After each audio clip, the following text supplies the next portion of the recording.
Hey, fellow readers, welcome back to another episode of Reading a Book in Every Subgenre of Every Genre. I'm Elliot, and I am on a journey to read more books, and I'm using genres as a way to direct myself towards books that I might not pick up otherwise. And once I'm there, I'm looking for elements of the genre that I could bring into my own work. So, let's jump right into it. Today, we'll be exploring the subgenre of animal fantasy, and the book representing that is Redwall by Brian Jacques. Before we get into the book, let's first talk about animal fantasy as a genre. Animal fantasies tell stories of animals, but they have human characteristics. They could talk, they have human emotions, human experiences. However, deep down, they still inherently act like the animal. They have the animal's characteristics. For example, a squirrel character can talk, but it still acts squirrely, or a weasel character is still weaselly. And the fantasy element is just the aspect of the animal being like a human. It doesn't necessarily mean there needs to be dragons or magic or any of that stuff. However, in this book, I feel like there's gonna be some of that stuff. Right away at the start of the story, we know who the good guy is and who the bad guy is, who the protagonist is and who the antagonist is. The hero of the story is Matthias. He is this clumsy mouse who dreams of being a warrior. However, he's living at Redwall Abbey, and it's during peacetime, and he has taken a vow to do no harm, so there's not much he can do there. As the story progresses, all of a sudden his clumsiness kind of disappears, and he suddenly becomes the leader. Anyways, there's a little bit of jump to that I didn't really fully see his transformation in. We might get to this later. Anyways, the antagonist is Cluny the Scrooge. Cluny or Clooney? I'm gonna say Cluny. Cluny is a rat. He's big, he's dirty, he's got this poisonous whip as a tail. But what's most interesting is the style of writing that introduces him. It's short, it's punctuated. Cluny was coming. Cluny lost his eyes, but the pike lost his life. It's very effective, I believe, and it's very different from how Matthias was introduced. And that right away, I got a sense of what the story is going to be about. I'm really enjoying the back and forth aspect of this book right now, where it jumps in between the two characters. I like it because you can see the success and the failures of these two characters.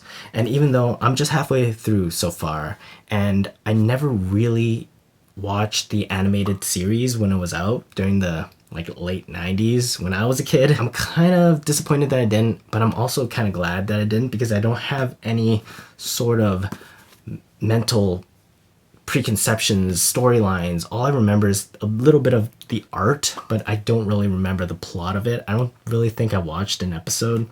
So that is actually good. I have nothing to reference right now. I find animal fantasies to be really effective in telling a good story because you don't get bogged down by character descriptions that you might have if you're dealing with human characters.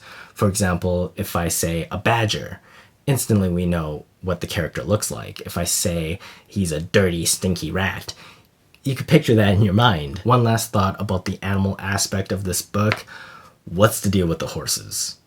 So the rats, they have horses, they're riding horses, or they're on a carriage and it's being pulled by horses. What's the deal? Are these horses really small? This book is also about leadership between the two sides, but I do think Cluny is a very interesting examination of leadership because when he gets new recruits, he challenges them. He says, if you could defeat me, you get to be the leader.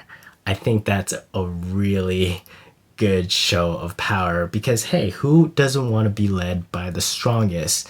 And for the leader to say right off the bat that you think you're better than me, challenge me right now. It's not necessarily my style of leadership, but I could actually see that being kind of effective. Perhaps the aspect of the story that really impressed me the most so far was the division within the Cluny clan between the lower ranking rats and the weasel. I thought that was really interesting, and I love a good B story, especially when it's side characters interacting with each other. Another thing I want to mention is just what an MVP Constance the Badger is, because this war would be over if it wasn't for Constance, right? Forget about Martin's sword or any of that stuff. Constance is the key to winning. I think Brian Jacques is a fantastic writer. His greatest skill is probably in the dialogue.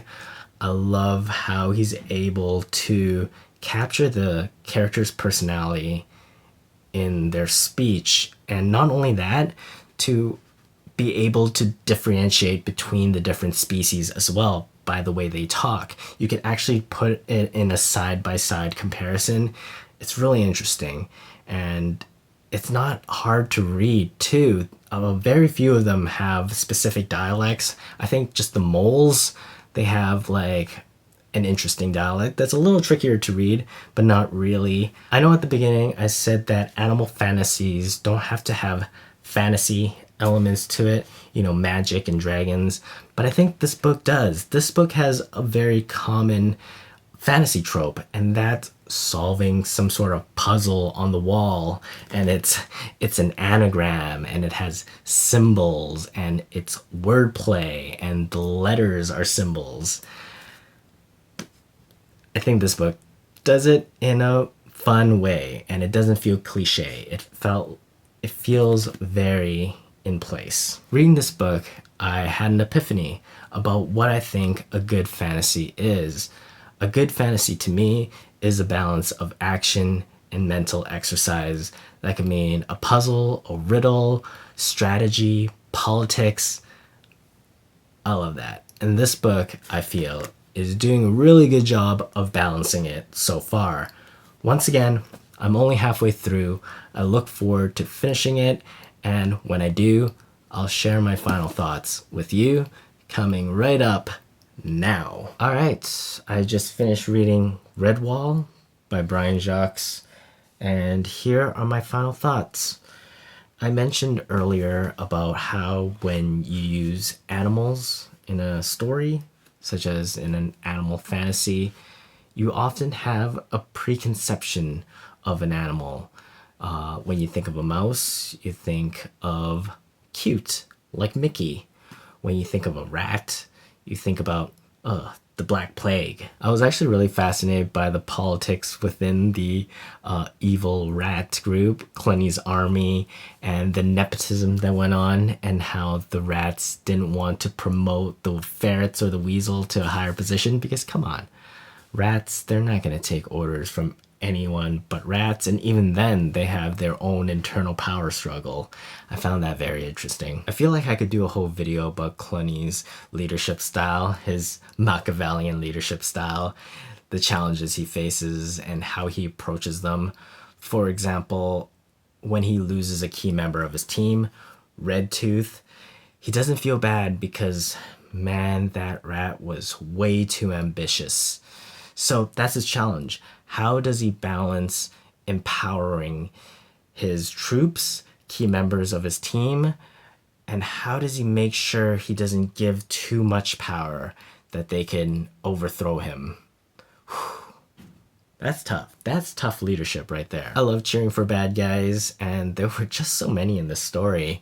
I wasn't particularly interested in Matthias and his little adventures. I was more interested in the ferrets, the sparrows, the foxes, the shrews, the snakes. I could tell why there's so many Redwall books. This book is a really good sample of just the wider world. And the fact that all these animals came into play at some point in the story just really worked for me, because in order to fight a really big villain, you gotta fight like a bunch of smaller villains in between. I think that's a good way to approach it. When it comes to writing technique, I think this book is a really good one to reference for action sequences, war scenes, final battles with a lot of characters duking it out. This book maintains control of the pacing with brevity, by creating snapshots of each moment and not dwelling on one for too long, I think is very effective. So the last third of this book is an adventure story as we follow Matthias as he searches for this sword. And previously I said that a perfect fantasy book is a balance of action and mental exercise. Well, I think there's a third layer as well, and that is adventure. That is adventure. I think this book is a near perfect representation of what a fantasy should be. Even though it's animal fantasy, it does a good job. But you could even say that the snake at the end could represent a dragon. In which case, boom, perfect. That's the perfect fantasy book. So there you have it. There is this one part in the book that really sealed it for me, and that's how it dealt with the trope of the one weapon, the sword, how the hero needs to acquire the sword to defeat the villain. That was how I thought it was going to end. The sword was going to defeat Clenny. But who would have known that the real Chekhov's gun was the bell tower? Textbook. Perfect. Well done. Brian Jacques. I can see why this book was so popular. And to kickstart just a long series, yeah, I'm really glad I finally got a chance to read this book. Redwall by Brian Jacques, representing the subgenre of animal fantasy.